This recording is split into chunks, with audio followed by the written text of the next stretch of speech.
Oh, hey folks, how you doing there? Coming to you today on of all things, Tuesday. Don't forget about it. We also have to have, and we will have, the podcast later on, roundthecabin.com/campfire, 9 o'clock Eastern Standard Time. We will have our podcast. And we might have something disgusting for me to consume. It's going to be one of these kind of things where, usually it's a case I bring something out there and everybody's like, no, dude, no. Okay, let's see you eat it. And unfortunately, I'm beholden to ingest said item. Ugh. Now, speaking of ingesting said items that, well, in this case are good stuff, we're going to be talking about, of all things, we're going to be talking about soda. Now, of course, you have your rather pedestrian stuff. This one, of course, being the Pepsi with cherry. This one's high fructose corn syrup. This is around for other people. I don't drink this stuff. My standard consumption item will almost always be, well, it was previously Throwback, but that is no longer around. So now they have Pepsi made with real sugar. Now, of all those things, is it cane sugar? Is it beet sugar? Or is it another form of sugar? You know what? I don't care, dude. This is sweet. It contains sugar, and it tastes pretty flippin' good.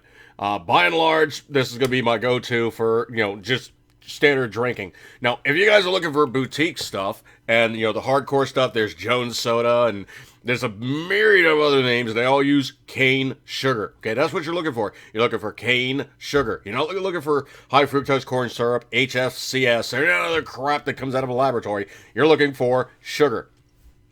Now, of all those things, Coke is so slow in the draw that Pepsi is just literally running circles around all these various things they're coming out with that contain sugar. Coke goes, you know what? We make Coke with sugar in Mexico, so guess what? You're drinking bottles of Mexican Coke.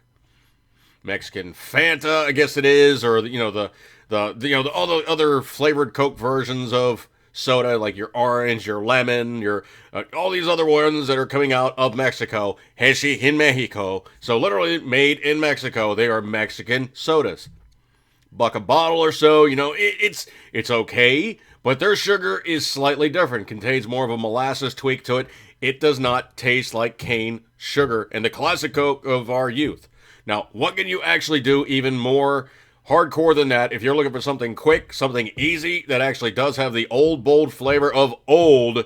You're looking for something that contains the stuff the way they used to make it. I give you case in point. This is something new I literally just found out about, just found a couple cans of, and it is available at Walmart.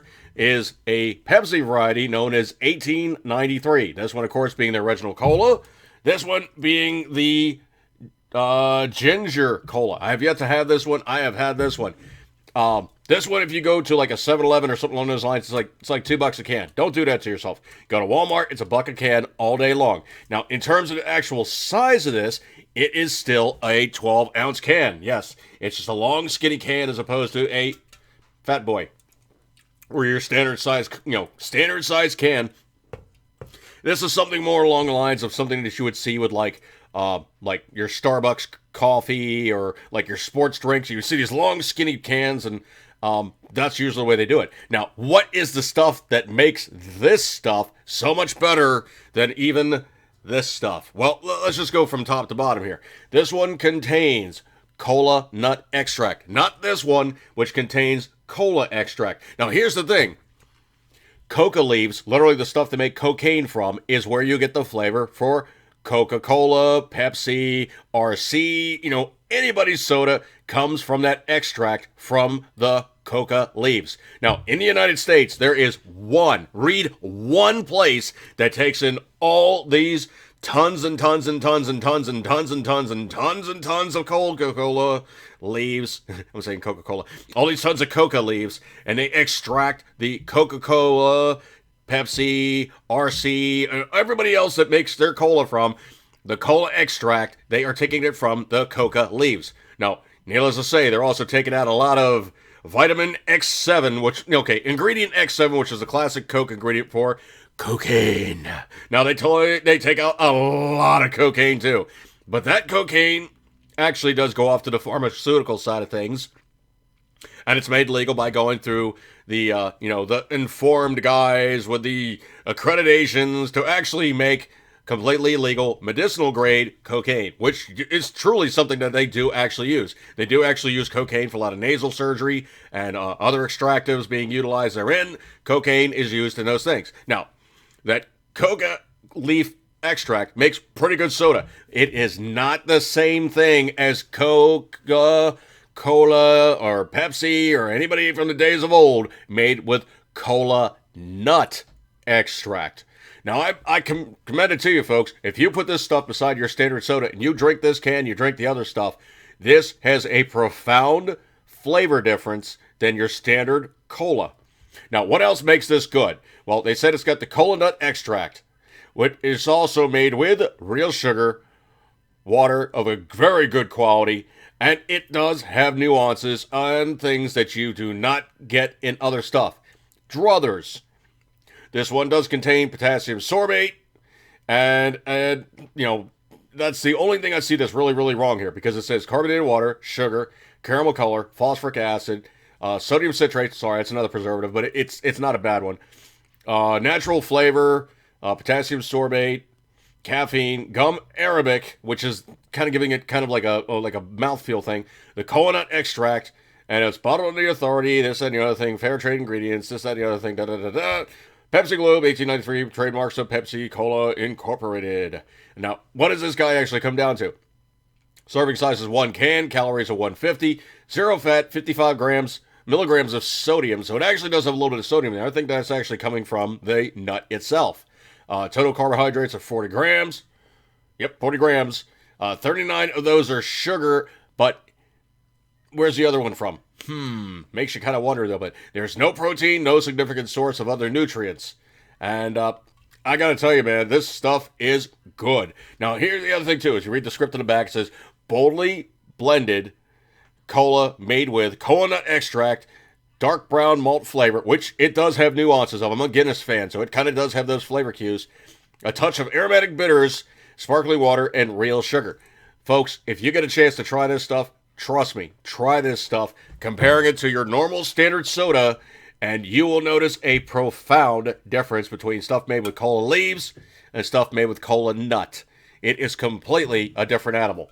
But you know what? I haven't tried the ginger here, so let's just try that right flipping now. You know me. Those always get out of the way. I commend it to you. Cheers to House Companions.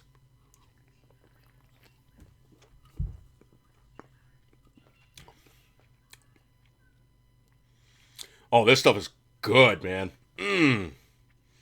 This stuff is good. And I'm a huge fan of ginger, man. I went out and had some sushi yesterday, and I was inhaling the gari. You know, the pickled ginger? This stuff is good.